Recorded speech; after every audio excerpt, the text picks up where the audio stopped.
મુખ્યમંત્રી ભૂપેન્દ્રભાઈ પટેલે વડોદરાની મુલાકાત લઈ વિવિધ લોક કલ્યાણકારી પ્રકલ્પો અને ધાર્મિક કાર્યક્રમોમાં હાજરી આપી, ગુરુદ્વારામાં દર્શન કરી બાળવીરોને શ્રદ્ધાંજલિ આપી, બાદમાં ગ્લોબલ હિન્દુ વૈષ્ણવ પ્રેરણા મહોત્સવમાં સહભાગી થઈ સંસ્થાના શિક્ષણ અને આરોગ્ય ક્ષેત્રના સેવાકીય કાર્યોની પ્રશંસા કરી. મહાનગરપાલિકાના 957 કરોડના વિકાસ કાર્યોનું મુખ્યમંત્રી ભૂપેન્દ્રભાઈ પટેલે લોકાર્પણ અને ખાતમુહૂર્ત કર્યું. પોતાના સંબોધનમાં મુખ્યમંત્રીએ કામની ગુણવત્તા પર ભાર મૂકતા કહ્યું કે ગુજરાતનું શહેરી વિકાસ બજેટ 500 કરોડથી વધારીને 30,000 કરોડ સુધી પહોંચ્યું છે. આ સાથે અધિકારીઓને ગુણવત્તાવાળું કામ કરવાની ટકોર કરી.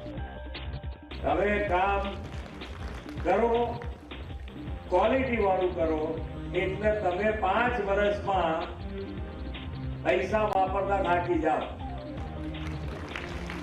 કે હવે ક્યાં આગળ હવે શું કામ કરવું, કે લિસ્ટ બનાવવાનું શરૂ કરવા આજથી કાઢો કે ના અમને થકવાડી દેવા છે તોય વાંધો નથી. આપણે